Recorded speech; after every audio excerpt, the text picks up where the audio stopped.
સુરતના બે ધારાસભ્યો મારી સાથે હાજર છે. કુમારભાઈ કાનાણી કે જેઓ પૂર્વ મંત્રી રહી ચૂક્યા છે, અને પ્રવીણભાઈ ઘુઘારી, એ બંને સાથે વાત કરીશું. પ્રવીણભાઈ, તમારા માટે કેટલી ખુશીની વાત કે પ્રફુલભાઈને ફોન આવ્યો છે? ભારતીય જનતા પાર્ટી આજનો દિવસ એવો છે કે જે રીસફલિંગમાં આજે જે ધારાસભ્યને મંત્રી પદ મળવાનું છે, અને આ સિસ્ટમ છે કે ફોન કરીને જાણ કરતા હોય છે, એના ભાગરૂપે અત્યારે હમણાં જાણ થઈ છે કે પ્રફુલભાઈ પાનસુરિયાને ટેલિફોનિક જાણ કરવામાં આવી છે. ખૂબ જ આનંદનો વિષય છે.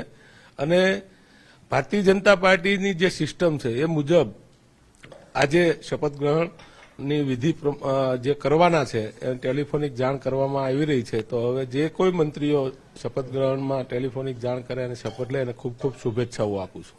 કુમારભાઈ કાનાણી પણ એમની સાથે વાત કરીશું. સાહેબ, આપ પોતે આરોગ્ય મંત્રી રહી ચૂક્યા છો, અને હવે તમારા જ સાથી પૈકી એક નજીકના તમારા મિત્રને પણ ફોન આવી ગયો છે. બધા ધારાસભ્યો જે કંઈ આજે સ્થાન પામવાના છે મંત્રીમંડળની અંદર, એ બધા જ અમારા સાથી ધારાસભ્યો છે.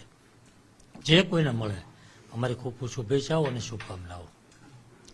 ખુશી કેટલી, કેમ કે તમે જે પદ ભોગવી ચૂક્યા છો એ પદ પર તમારા જ, અને સુરતના ખાસ તો બીજા કોઈના ફોન આવે એવું કંઈ ખરું? કેમ કે તમારા ફોન પર ફોન આવી રહ્યા છે.